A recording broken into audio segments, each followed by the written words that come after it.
আর S Bengali ক্লাসরুমের সকলকে স্বাগত। আজকের ভিডিওতে আমি পশ্চিমবঙ্গ মধ্যশিক্ষা পর্ষদ অনুমোদিত সপ্তম শ্রেণীর ইতিহাস পাঠ্য বইয়ের ষষ্ঠ অধ্যায়, যে অধ্যায়টির নাম রয়েছে নগর, বণিক ও বাণিজ্য, এই অধ্যায়ের গুরুত্বপূর্ণ প্রশ্নের উত্তর নিয়ে আলোচনা করব।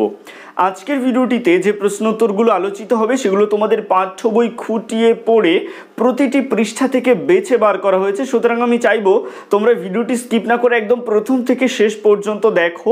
আশা করছি এই প্রশ্নের উত্তরগুলো তোমরা যদি তৈরি করে নিতে পারো তাহলে তোমাদের আলাদা করে কোনো নোট বই পড়তে হবে না।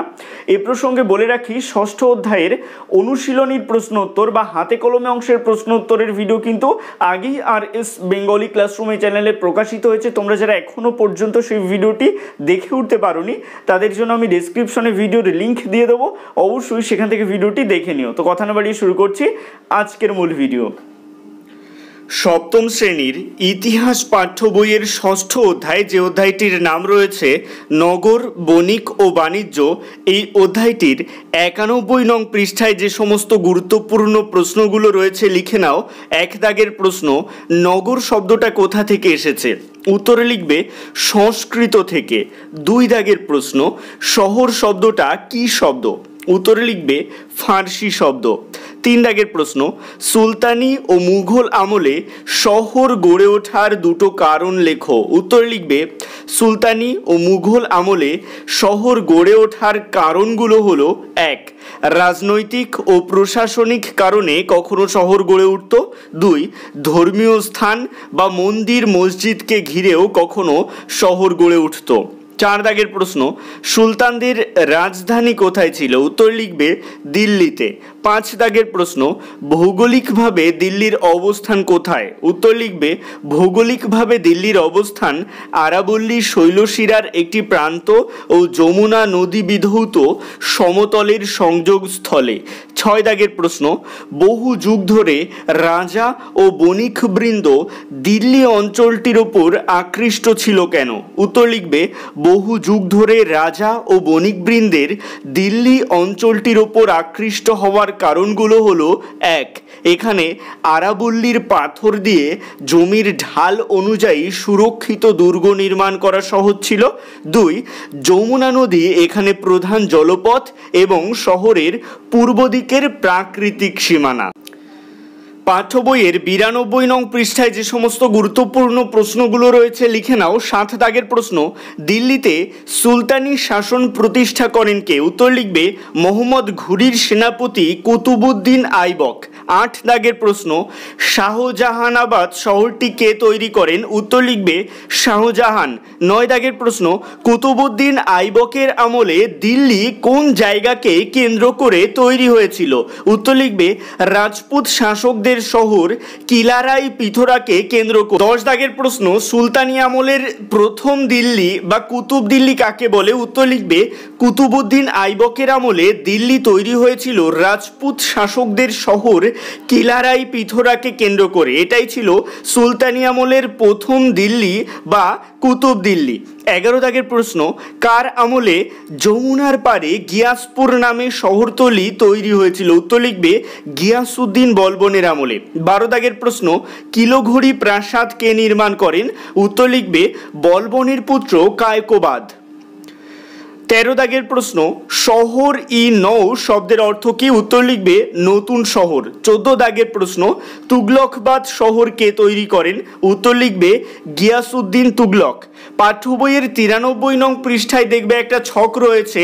এখানে কোন শহর কে প্রতিষ্ঠা করেন এবং তিনি কোন রাজবংশের মানুষ তার সময়কাল এখানে দেওয়া রয়েছে। এগুলো অত্যন্ত গুরুত্বপূর্ণ, এগুলো অবশ্যই তোমরা মুখস্থ করে রাখবে। দেখো কেমনভাবে দেওয়া রয়েছে। কিলারাই পিথোরা এই শহরকে প্রতিষ্ঠা করেন পৃথ্বীরাজ। রাজবংশ চৌহান রাজবংশ, তিনি ছিলেন রাজপুত। সময়কাল আনুমানিক 1180 খ্রিস্টাব্দ। এখানে মূলত তোমরা বেশি জোর দিয়ে পড়বে শহরের নাম এবং প্রতিষ্ঠাতা। এবারে চলে আসছি 94 নং পৃষ্ঠায়। এখানে যে গুরুত্বপূর্ণ প্রশ্নগুলো রয়েছে লিখে নাও। 15 দাগের প্রশ্ন, দিল্লির সুলতানি শাসনকালে মধ্য এশিয়ার একটি দুর্ধর্ষ জাতির নাম লেখো। উত্তর লিখবে মঙ্গল। 16 দাগের প্রশ্ন, দিল্লি কেন হজরত ই দিল্লি নামে পরিচিত হয়? উত্তর লিখবে দিল্লি সুফি সাধকদের অন্যতম পীঠস্থান হয়ে ওঠায় এটি হজরত ই দিল্লি নামে পরিচিত হয়। 17 দাগের প্রশ্ন, একজন অন্যতম সুফি সাধকের নাম লেখো। উত্তর লিখবে শেখ নিজাম উদ্দিন আউলিয়া। 18 দাগের প্রশ্ন, কোটলা শব্দের অর্থ কী? উত্তর লিখবে দুর্গ। পাঠ্য বইয়ের 95 নং পৃষ্ঠায় যে সমস্ত গুরুত্বপূর্ণ প্রশ্নগুলো রয়েছে লিখে নাও। 19 দাগের প্রশ্ন, কসবা শব্দের অর্থ কী? উত্তর লিখবে শহরতলি। 20 দাগের প্রশ্ন, দিল্লি শহরের প্রধান সমস্যা কী ছিল? উত্তর লিখবে জলের অভাব। 21 দাগের প্রশ্ন, হুজ শব্দের অর্থ কী? উত্তর লিখবে পুকুর। 22 দাগের প্রশ্ন, হুজ বা তালাও টিকা লিখতে বলা হচ্ছে এখানে। উত্তর লিখবে হুজ বা তালাও ছিল দিল্লি শহরের জল সরবরাহের গুরুত্বপূর্ণ উৎস। সুশাসনের প্রতীক হিসাবে জনসাধারণের জন্য সুলতানরা জলাধার খনন করতেন ও সংস্কার করতেন। সুলতান ইলতুৎমিশ খনন করেছিলেন হৌজ ই শামসি বা হৌজ ই সুলতানি। আলাউদ্দিন খলজি খনন করেন আরও বড় চারকোনা জলাধার হৌজ ই আলাই। পাঠ্য বইয়ের 96 নং পৃষ্ঠায় যে সমস্ত গুরুত্বপূর্ণ প্রশ্নগুলো রয়েছে লিখে। 23 দাগের প্রশ্ন, সুলতানি শাসনের 350 বছরে দিল্লির শাসকরা কতবার তাদের শাসন কেন্দ্র বদলিয়েছেন? উত্তর লিখবে 11 বার। 24 দাগের প্রশ্ন, কত খ্রিস্টাব্দে কার আমলে আগ্রা শহরের বিকাশ শুরু হয়? উত্তর লিখবে 1505 খ্রিস্টাব্দে সিকান্দার লোদির সময়ে। 25 দাগের প্রশ্ন, ভারতে মুঘল সাম্রাজ্যের প্রতিষ্ঠাতাকে? উত্তর লিখবে বাবর।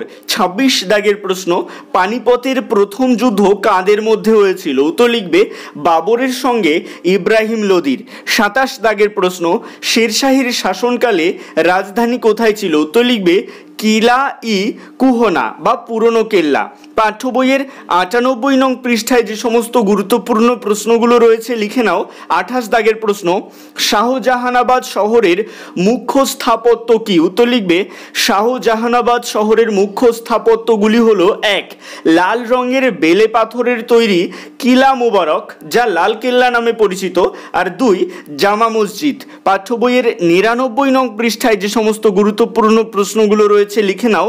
29 দাগের প্রশ্ন, শাহজাহানাবাদ শহরের নাগরিক বসতি কেমন ছিল? উত্তর লিখবে শাহজাহানাবাদ শহরের নাগরিক বসতি ছিল মিশ্র প্রকৃতির। যেমন 1. এখানে নানা শ্রেণীর মানুষ বসবাস করত নানা ধরনের বাড়িতে। 2. রাজপুত্র ও উচ্চপদস্থ আমিররা সুন্দর বাগান বাড়িতে থাকত। 3. ধনী বণিকরা টালি দিয়ে সাজানো ইট ও পাথরের বাড়িতে থাকতো। 4. সাধারণ ব্যবসায়ীরা থাকতো নিজেদের দোকানের ওপরে বা পেছনের দিকের ঘরে। 5. সবচেয়ে বড় ও সুন্দর বাড়িগুলোকে বলা হতো হাভেলি। এগুলো কিন্তু শর্ট কোশ্চেন হিসেবেও আসতে পারে। 6. হাভেলির চেয়ে নিচু স্তরের বাড়িকে মকান ও কোঠি বলা হতো। 7. সবচেয়ে ছোট ঘরকে বলা হতো কোঠরি। এছাড়া ছিল আলাদা বাংলো বাড়ি। 8. বড় বড় বাড়ির আশেপাশে মাটি ও খড় দিয়ে তৈরি বহু ছোট ছোট কুঁড়ে ঘর ছিল। এইসব কুঁড়েতে সাধারণ সৈনিক, দাসদাসী, কারিগর প্রমুখ মানুষজন থাকতো। 30 দাগের প্রশ্ন, শাহজাহানাবাদের প্রধান কটি রাজপথ ছিল? উত্তর লিখবে 2টি। 31 দাগের প্রশ্ন, শাহজাহানাবাদে রাজপথকে বাজার বলা হতো কেন? উত্তর লিখবে শাহজাহানাবাদে রাজপথকে বাজার বলা হতো কারণ তার দুপাশে সারিবদ্ধ দোকান ছিল। আজকের ভিডিওটি এই পর্যন্তই। এই অধ্যায়ের পরবর্তী পৃষ্ঠাগুলির গুরুত্বপূর্ণ প্রশ্নের উত্তর তোমরা পার্ট 2 এর ভিডিওতে পেয়ে যাবে। আজকের ভিডিওটি কেমন লাগলো অবশ্যই কমেন্টের মাধ্যমে জানিও। ভালো লাগলে লাইক করো এবং একই ক্লাসের বন্ধুদের সাথে ভিডিওটি শেয়ার করতে ভুলো না। ভালো থেকো, সুস্থ থেকো সকলে, আর অবশ্যই RS বেঙ্গলি ক্লাসরুম এই চ্যানেলটির সাথে থেকো। সবশেষে একটাই রিকোয়েস্ট, এখনও পর্যন্ত যারা চ্যানেলটিকে সাবস্ক্রাইব করে উঠতে পারোনি তারা অবশ্যই চ্যানেলটিকে সাবস্ক্রাইব করে দিও এবং পাশে থাকা বেল আইকনটিকে প্রেস করে অল বাটনে ক্লিক করে দিও নতুন ভিডিওর আপডেট সবার আগে পেতে।